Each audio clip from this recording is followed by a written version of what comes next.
Good morning, everyone. To all the dads, a blessed Father's Day.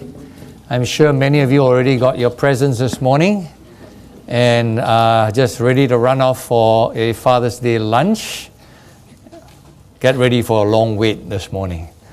Now, I was told that today, in the newspaper yesterday I read this, that 9.8 billion US dollars will be spent for Father's Day, just in the United States, buying presents and having a nice meal with Dad. That's a lot of money. And we cannot count how many dollars that is. That's billions, all right? But apparently, according to the paper article, that is enough to give every kid in the world who doesn't have a decent education, an education for one whole year, what is going to be blown by at the end of this day. Every kid that doesn't have a decent education. That's a lot of money. I'm not discouraging you all from having a good Father's Day, all right? Don't get me wrong, it's a good thing to do. All right, that's what we're supposed to do, and I believe giving a nice present, having a nice meal helps to honor your dad, and that's a good thing. But, you know, from a dad's viewpoint, let me just say something. You know, really what Daddy wants is not a big meal. Actually, most of us eat way too much anyway. What Daddy really wants is just a big fat hug from you. All right, so all you kids, remember, it's cheaper and it goes a longer way. It's free, actually. Every day, just give Daddy a big hug and say, Dad. You can't say you're a great dad, say you're a good dad. All right, say, Dad, you're a good dad. I love you. And that is better than all the meals you can give and all the presents. I was told $750 million will be spent on Father's Day cards just for today in the United States. 750 million, that's $1 billion. A lot of trees die and Daddy's going to look at it and it looks just like the card you probably got from an insurance agent or somebody like that. So for all you young people here, write a card to Daddy. Save a lot of money and it means a lot more, even if your spelling is wrong. All right, that's fine. Daddy prefers you to do that. All right, today I'm not going to talk to the kids. Kids got enough lectures all week. You got lecture from Mom, you got lecture from Dad, lecture in school. But you know something, Dad and Mom hasn't had enough lectures. So today the lecture is for Daddy, all right? Fair deal. You guys, your daddies don't have enough lectures. But anyway, for you, don't sit back. You will benefit something. Moms will benefit a fair bit. Kids will probably like me at the end of this. All right, but message today is particularly for the dads. But before I go on, just want to say thank you to all of you for the support, the prayers for the training center. Now we're about halfway mark now, and we just thank God for every one of you. A lot of you give anonymously, so I have no way to thank you, but here I want to say thanks for your prayers, thanks for your support. Continue to pray for that training center.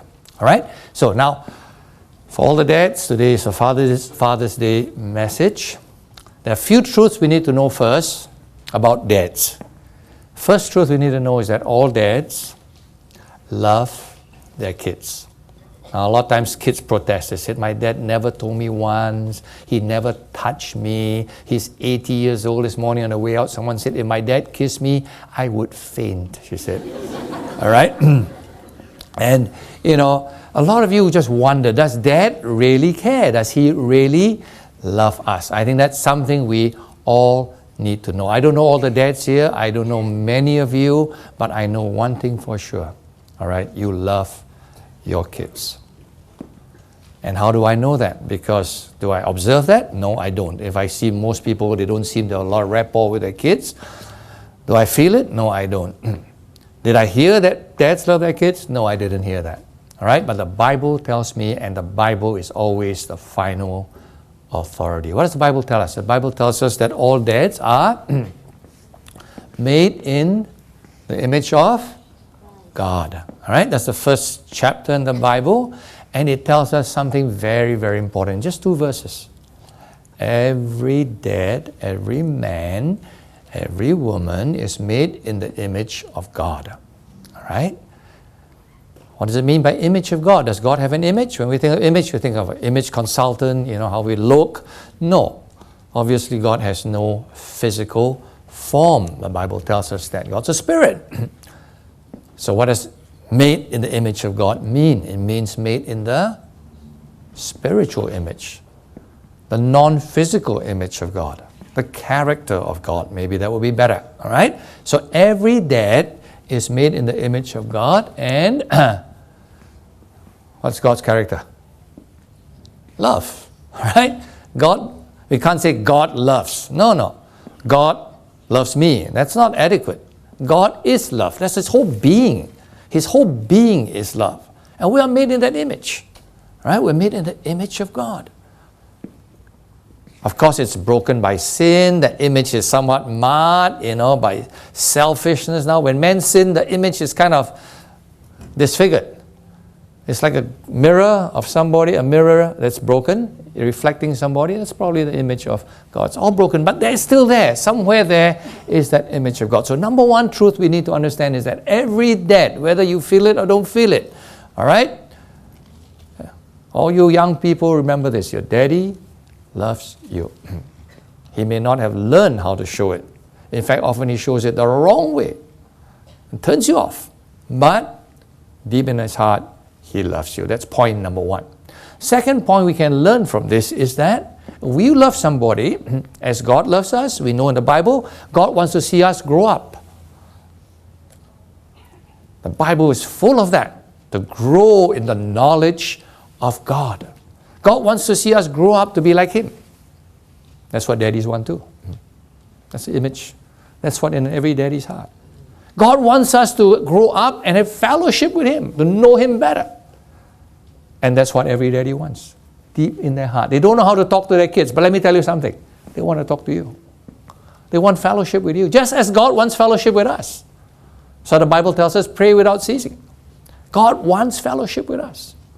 And so does your dad, because he's made in the image of God. The image is not perfect. The image is limited. The image is disfigured, but the image is still there. All right, so I hope understanding these two things will give us a better understanding of our dads. Now comes a problem.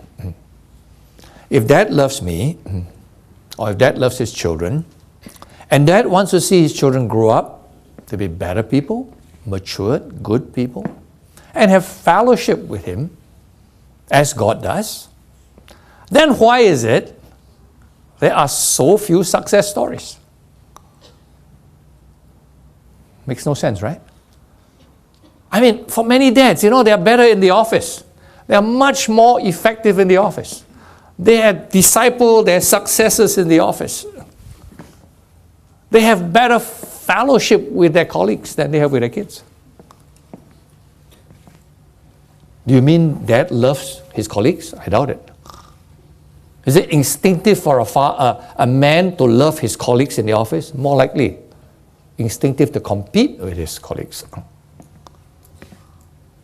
And yet, typically most men, most fathers here, right here, will say, actually I can talk to my colleagues better than I can talk to my kids. Actually, I have more rapport with my colleagues than I have with my grown-up kids. Actually, I have more success nurturing my second line in my office than I have in nurturing my own children. That makes sense? Something's wrong, right? You love your kid. You want the best for your kid. You want to see him grow up to be a fine young man. You want to see him grow up to be part of your family, enjoy family time, fellowship time with your kids, but you don't succeed. What happened? The basic ingredient is there. Love is there. The instinct, that nature that God gives us is there. Yeah, it's affected by sin, selfishness, etc., but it's still there. Which we don't even have for our colleagues. We don't even have for the people in the office. And yet, we're so much more successful in the office than in our homes. So what goes wrong? Is it the basic ingredients are wrong? No, the basic ingredients are there. So the method must be wrong. All right, and let's just look at what the next verse tells us.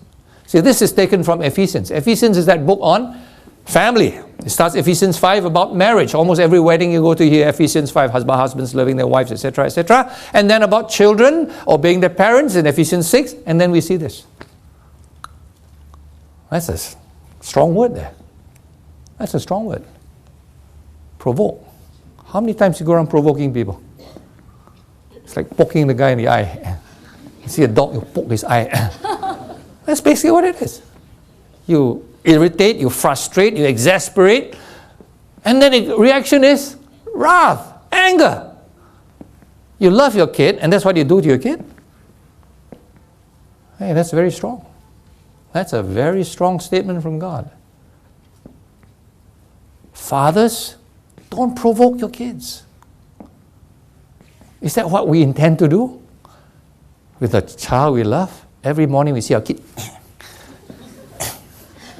pull his hair. But that's what we do. Why would the Bible say that? Why in this beautiful passage about marriage and about family comes out, fathers, please stop provoking your children? Is God just being dramatic, sensational? No. The reality is we do a lot of provoking. Many ways to provoke a child. And I obviously can't cover them all. But I tell you, one thing we do to provoke our kids is by being unfair. Let me give it to you, all right? As an employee in a company, most of your dads work in companies, you can tolerate a stupid boss. That's okay. There's no real anger. A lot of your bosses are stupider than you anyway. So what's the big deal? He gives dumb decisions. It's okay. It's not the best, but I tolerate it. You can even tolerate a strict boss. Yeah, some people are by nature strict. That's fine. No big deal. That's his style. You can even maybe tolerate a stingy boss. No bonus every year. Just grit your teeth, take your pay, and go home. But can you tolerate an unfair boss? You know, instinctively in us, we have this sense of justice. Even little children, that's not fair. They will say that. And you know, a lot of bosses continue being unfair because nobody can talk back to them. They can make a lot of unfair statements. And you know, if you're in a company, you don't like it, what do? You don't go and tell boss, you're very unfair. Very seldom do we do that. What do? You resign. Let's go somewhere else. Take a lower pay, it's okay, but I can't stand this unfairness. You know, the trouble with families, as kids, you can't resign. You're stuck. And every time you talk to your daddy, and your daddy will say, look here, you know who is this? This is your dad, all right? You don't talk back to me, understand? And you know, we can continue being very unfair, more and more unfair, and yet totally unchecked. I see all the kids already going like that.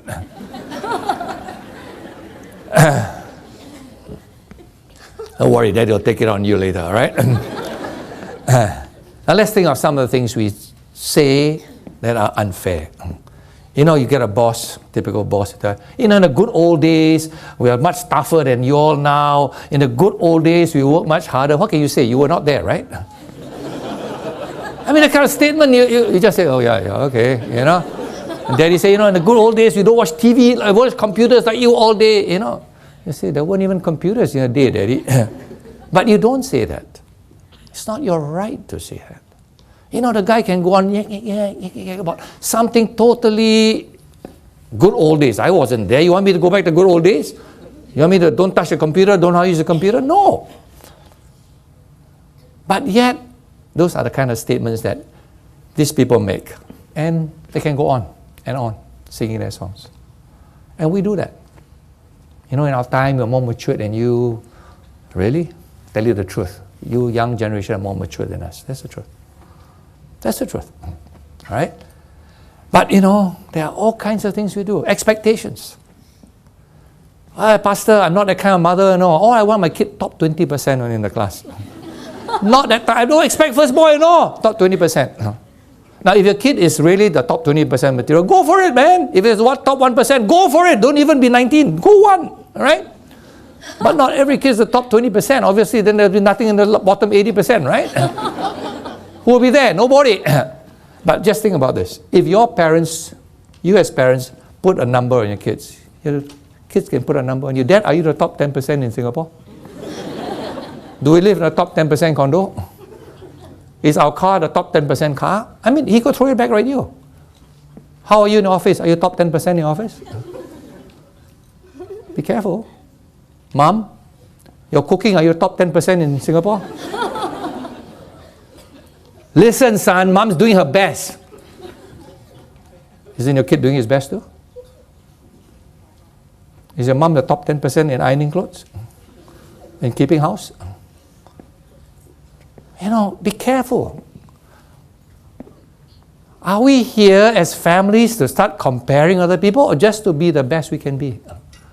Mom's doing her best. Great, Mom. Thanks for the meal. Dad's doing his best. Dad, thanks, Dad. Son's doing his best. Good job, son. Isn't that what God wants from us? Our best? Are we in a race against other people? Wake up. We put unfair expectations and kids are going to swing back and slap us in our face one day. Wow, you watch computer all the time. You play your computer all the time. Dad, you go to work all the time. You hardly spend time with your family. Dad, you hardly spend time with your family. Excuse me, you be careful. It's going to come right back and slap you. And the only thing is, it's not going to come back in the mouth. It's going to come back there. Because they can't say it, they keep it. And that's worse. That's worse. It makes you worse and makes them worse. Be careful. Unfair statements. Nobody likes them. Not even little kids. Right? Unfair expectations. Unfair blame. Hiya! You see Johnny so tall, you so short. Why are you so short? The kid looks like his dad and mom are also short. What am I supposed to do? You give me the jeans, you give me the food, and here I am. Is that fair? You blame me for something I'm not even guilty of. Oh, you're so skinny. And then look at daddy and mommy also skinny. Oh, you can't be like John. John's so clever. Who put his brains here? From you, excuse me, 50% dad, 50% mom. That's exactly scientific, folks. You know, we blame them for things they are not even guilty of. In fact, you blame them for things you are guilty of. Double standards. Nobody can stand double standards. You are so unthankful. You always complain. You hear that, you know. And actually, who is the one who's unthankful? Often the parents. Not thankful for their jobs, not thankful for many things. In fact, not thankful for their children, though. Hey, you know how hard we try to keep this house clean and give you a nice house, a shelter over your head? A kid is going to say, Mom, do you know how hard I try to be a good boy? I'm not in drugs. I'm not in gangs. I'm not in porno. I'm doing my best too, you know. But you don't say it because, right? Double standards. Plenty of double standards. And people cannot stand it. Doesn't matter who. Including kids. Be very careful. All right?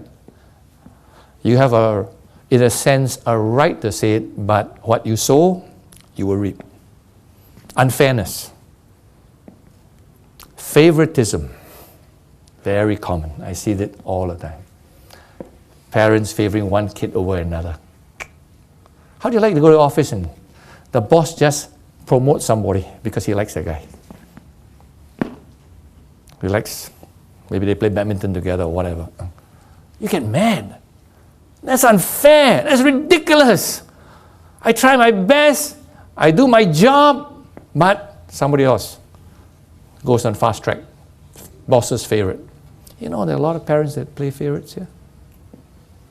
And then they wonder why. There's this rift between them and their kid. Unfair. Common. One of the things that grips us and makes us really mad. You know, poverty, people tolerate it. Many societies are poor and everybody's absolutely happy in the poverty. It's only where there's unfairness.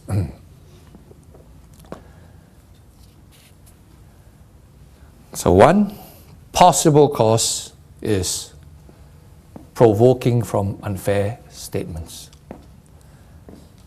One more possible cause of why fathers don't do a good job is they use the wrong method of teaching. Right?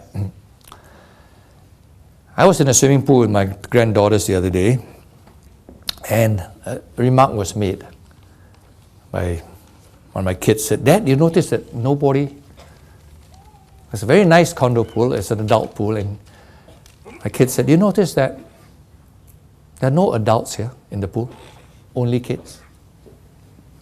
Boy, that's a beautiful pool. Why is nobody in the pool? And then we saw this bunch of kids being taught by a swimming coach. Little fellas, 3 years old, 4 years old. The swimming coach must have just been out of the military or still maybe a military coach. He's yelling and screaming at his 3 kids. Hi, I told you this, and all the kids are like, you know, and I tell you something, they will learn to swim. But you know something, they will associate the swimming pool with torture. And when they grow up, you know what they do? They sit by the pool and never put their toe in. It's kind of weird. Beautiful swimming pools all over Singapore, and you hardly see adults, except if they have to bring their kid in. And it also struck me about cooks. I do a lot of counseling, and one of the problems is that most girls cannot cook in Singapore. And I always wonder, do they ever teach girls in school how to cook? And they say, of course, there's home economics, blah, blah, blah. I say, you mean so much home economics and most people don't know how to cook at all? How is that so? How do you spend so much money, so much time on teaching people how to run the home, and the average girl doesn't know how to run a home? And the best cooks are people who never learned it in home economics. They learn it from a grandma, auntie who is very happy in the kitchen. Come, help me. And they all talk and joke, and they make all kinds of mistakes. The food comes out terrible, and then they have a good laugh. And then after a while, this person who becomes the great chef, you ask her, where do you learn to cook? Home economics? No. My this auntie, my whatever. And you know why? Because kitchen was fun. Kitchen was a great place. It's a great place to go and experiment and try something. Class, home econs class, you got to use this knife because you're going to point it this way. I think so. I've never been to home econs class. Forgive me, all right? If you're home econs teachers, forgive me. Maybe that's not how you teach. But I can imagine if everybody is so freaked out about going to the kitchen, it's like, oh, spare me the kitchen, pastor. I can do anything but not cook. You know, then obviously something is wrong with the teaching method. Now, you know, God put children into families, not classrooms. That's very interesting to me. And a father's job is not to lecture them, not to teach them, but a father's job is just bring them up. Just as Jesus. You know how did Jesus teach his disciples? He said, follow me, not attend my class. I have a class on theology. I have a class on evangelism. I have a class on homiletics. No, just follow me. When I go, you just come along. I bring you along. Come on. And what I do, you just watch me do and, you know, and see, and then after a while, you'll do it. That's how we learn. And that's exactly what God puts us into families. And you know, kids, boy, I tell you, when they watch, they're natural imitators. I have a 20-month-old granddaughter in my house. She is a complete imitator, including all the bad habits, all the things we fool around with her and purposely do the wrong thing, and she does the wrong thing too. But the point is this. What you hear, like pouring water in, comes out here. What you see gets stuck in that. That is the truth. We are natural imitators. And God tells us, bring along. What's our job as parents? What's our job as a father? Lecture your kids? Scold them? Teach them? No. Just bring them along. Bring them up. Natural way. That's how we learn to speak languages. You know, how do we learn to speak our language? Just follow this guy. He talks, we talk. Same sound, same accent. You know, if you live in a kampung with 4 different dialects, you speak all the 4 dialects. Hokkien, Hai Lam, Teochew, and even there's a Tamil place, you learn Tamil too. You will speak like a Tamil too. You know why? Because that's how you imitate. But the moment you go to class and learn language, die. Sure die. I'm a product of learning Chinese. I hope no Chinese teachers and no home ed teachers here, right? Every day I stand in the class, my job was to give my teacher my hand. I was called permanent list. Her job was to whack me with 6 strokes of a 1-foot rotan every day before I start class. Every day our job was to steal her rotan. And you know, my whole thing about learning Chinese was, I want to fail. I'm determined to show her she doesn't work. So my grade mark in my Chinese was X every time. X is 19 and below. And I succeeded with an unbroken record. Because you want to do that to me, I will teach you also. You think your whole class can pass Chinese, I make you fail also. I fail, you fail. We do that. Right?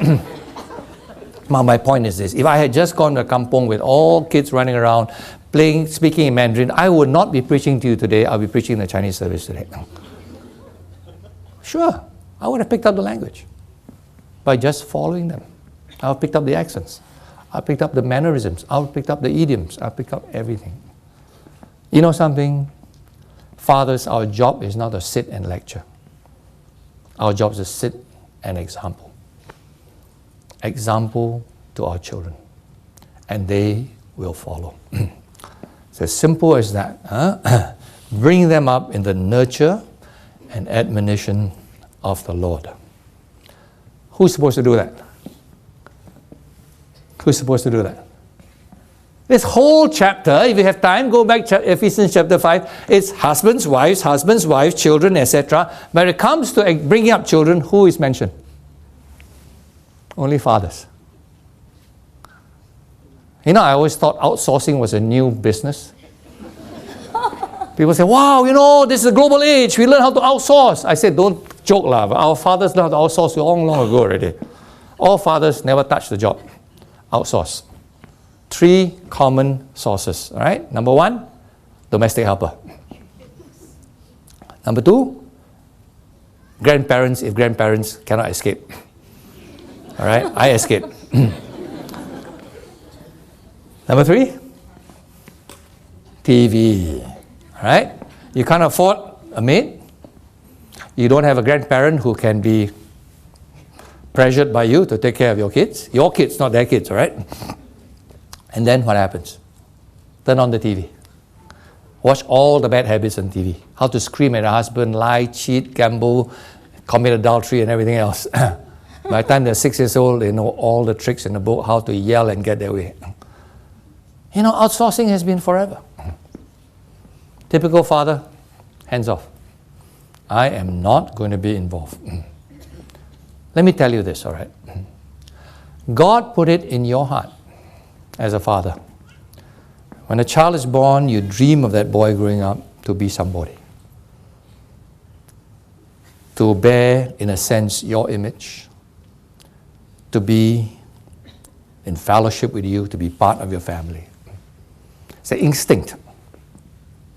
When you outsource, what happens? The kid doesn't behave like you. They behave maybe like the domestic helper. They even speak like the domestic helper. Or like grandma or mother-in-law.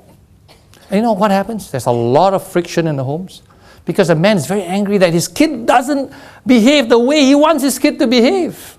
He expects that. How can he expect that? So what do? He lectures, he scolds, he shouts, he gets angry. Why are you behaving like this? You know, because she watched TV all day. She was the maid all day. That's how they behave. Or she was granny, and granny is taking it easy. Don't expect grandparents ever to discipline your children for you, all right? Let me tell you that. I'm a grandparent of 2. My job is to spoil my grandchildren. That's my right. I've earned my right already, all right? I'm telling you this, all right? Straight off. And my kids are here, right here in the service, all right? Children, by nature, love their parents. By nature. They cling to their parents. Grandchildren, by nature, do not cling to their grandparents. There is a gap. But I can make them cling to me, no problem.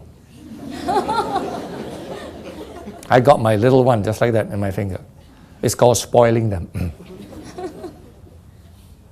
Hey, my job's not disciplining my children, my grandchildren. I've done my job disciplining my children, nurturing them. When you bring kids into the world, listen carefully, all you young people. Don't be a skiver. When you bring someone into the world, you carry the responsibility. You like to work inside an office where people skive? When you find out responsibility, just leave it there and walk off. Don't do that. You can't do that. All right? I'm not saying grandparents shouldn't help. Yes, we should.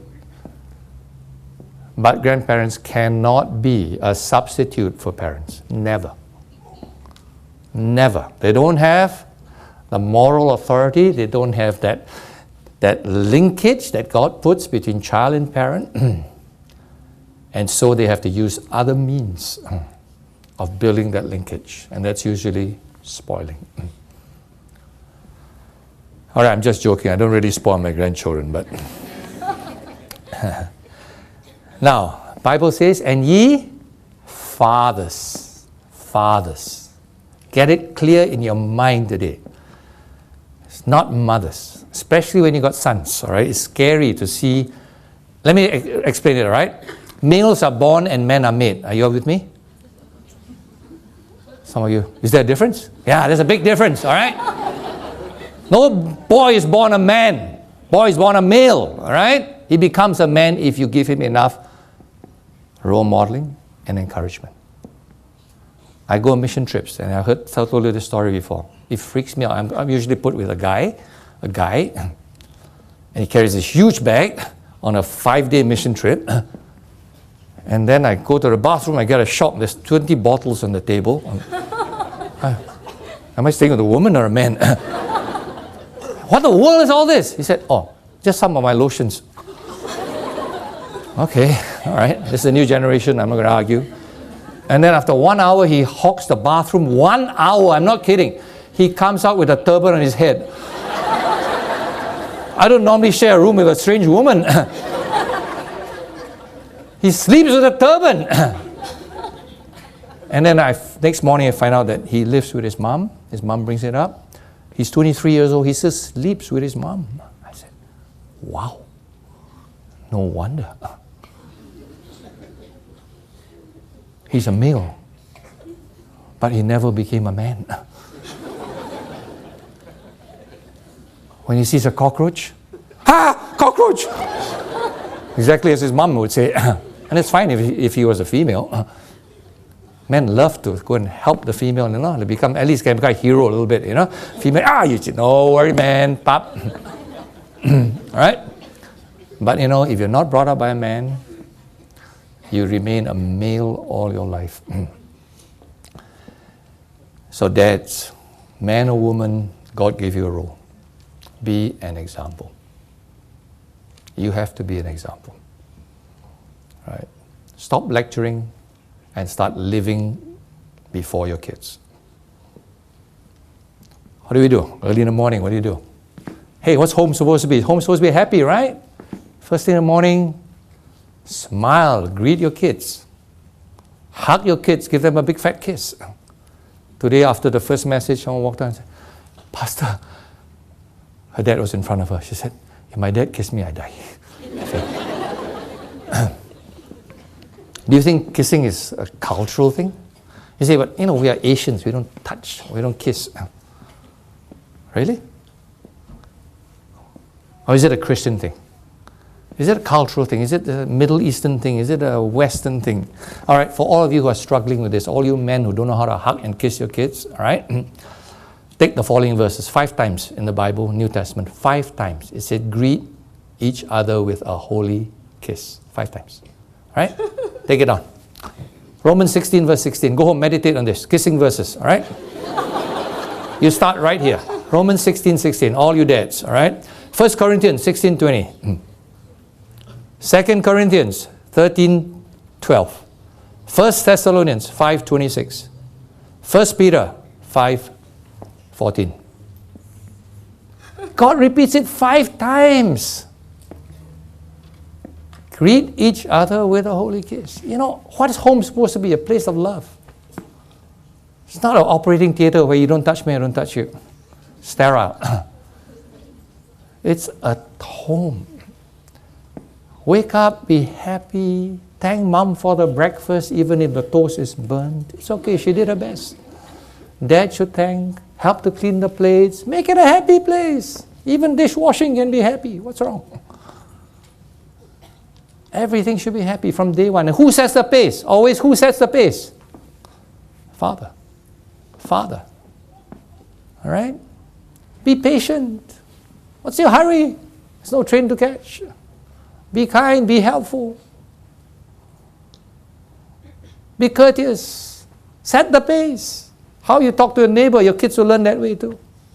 How you talk to the postman, your kids will learn from you. You just ignore him, he's not a human being, just because he's poorer than you. Your kids will learn all those things from you. You greet the postman, your kids will grow up to greet the postman. You greet the cleaning woman, your kids will grow up to greet. They think it's normal. That's normal. It's part of life. Everybody's a human. We respect them. We're thankful. Hey, thanks for cleaning the corridors. That's fine. I do that to my cleaner. What's wrong with being thankful? It's Christian. It's not some freaky thing we do. So set the pace, fathers. Live that life. But you know what's the most important thing? The most important thing for fathers is not related to their children. Today's message to you fathers is not how you will treat your children, though it's a Father's Day's message. The most important thing a father can do for his family is how he treats his wife. How he treats his wife. So today's Father's Day's message is not about fathering as such. It's how you love your wife. All right? That's the best thing you can do to create that environment of love in your home. Ephesians chapter 5. What do you see about that? What's the first word there? Husbands, love your wives. Ephesians chapter 5, verse 25. Verse 28, what does it say? So ought men to love their wives. Verse 33, nevertheless, that everyone in particular so love his wife. Is it long-winded? In these few verses, God has said 3 times, love your wives. Does it ever say once in this, love your children? It's natural. God will put it in your heart. To see someone in your image, 50% of that little fellow is you. 50% of his genes is from you. Half of that kid is you. It's just loving yourself, really, when you love your kid. Or at least half of yourself. But what does the Bible tell us? What's the most important thing as a father? What's the most important thing? It's nothing to do with your kids. It's what you do with your wife. Husbands, love your wives. That's how you create an environment of love. What makes a home? Tell me what makes a home. What's special about a home that you can't find elsewhere? In a hotel, a 5-star hotel. You can't find love in a 5-star hotel. You know, someone said, real estate people will always tell you, you know, what is a good house? You want to buy a good house? 3 rules. I remember this very early in my investing days. 3 rules for real estate when you buy a house. Rule number 1, location. You must buy in the right location. Sentosa Cove, all right? You buy there, die, sure make money. Rule number 2, location. And rule number 3, location. You buy a beautiful house in a rice field in Bali or Kalimantan, forget it, all right? I don't care how beautiful your house. You build one little hut in Sentosa Cove, well, you smile all the way home. What are the 3 rules of a beautiful home? House, location. What are the 3 rules of a beautiful home? Love, love, love.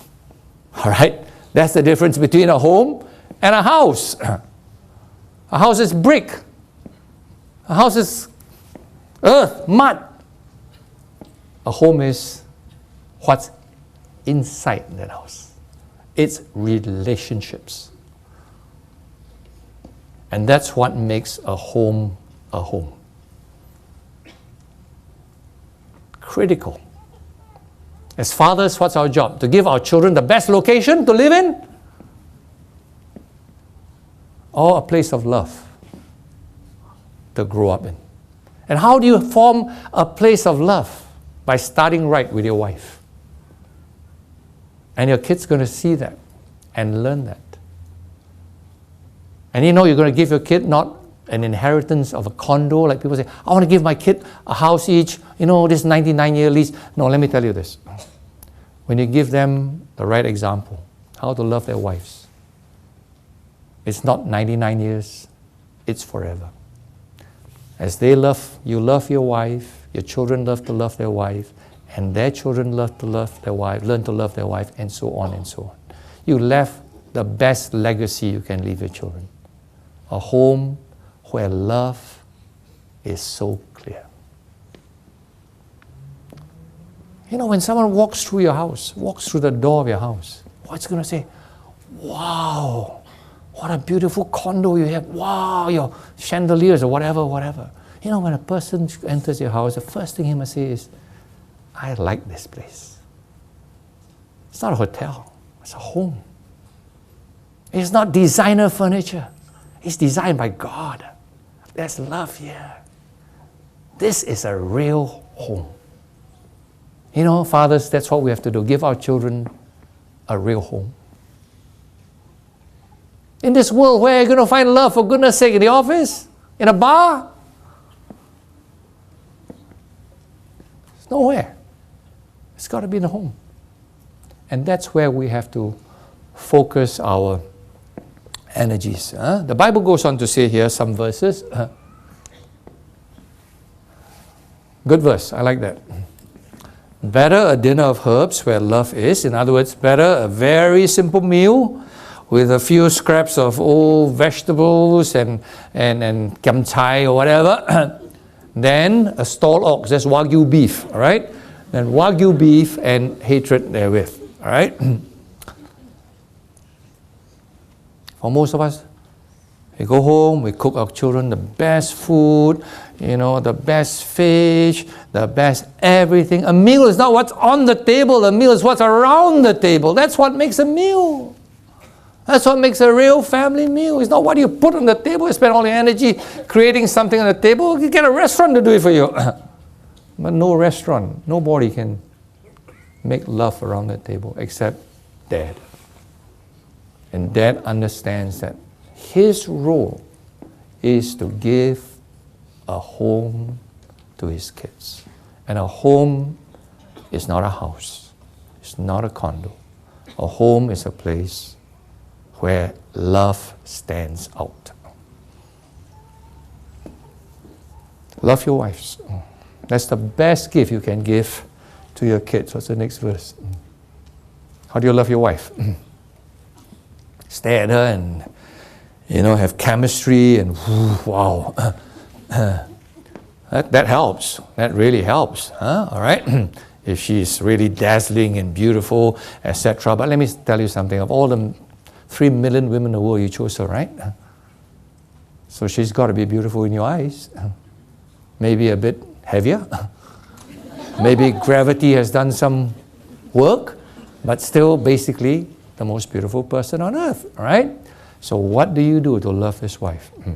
What is love? The Bible tells you that. Patience, kindness. And someone will come to me and say, Pastor, you don't know my wife. How to love her? I hear it all the time. Of course, I hear the other way too. How to love my husband too. You don't know him. So I'm glad I don't know him. Or her. All right? But let me tell you something. All you men here, all your husbands here, that's the formula. Just read it for a moment and figure out how easy it is to love your wife. If you see her as your own, part of your own body. The day you marry, it's a very wonderful thing about Christian marriage is that two become one. There's no more you and me, it's us. You don't know my wife. She's like that, like that, like that. Let me tell you. If you had one part of your body that was weak, let's say you had a sprained leg, okay? You twisted a leg in a football game. What do you do with a weak leg now? It's not much of a leg, it looks horrible. What do you do with a leg? Stupid leg. You don't know my leg. I hate this leg. I want to cut this leg off. Pastor, you don't know my leg. Is that how you behave with your own leg? What do you do when your leg's not working? What do you do? Your leg's not working. You take care of it, right? You do everything to get it right, right? Because why? It's your leg.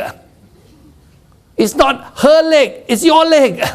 And if your leg's not functioning, you are not functioning. You get it? Is it simple? You don't see your wife as her problem. She's part of you now. And if any part of you is not working, what do you do? Please tell me. Try to get rid of it? Argue with it?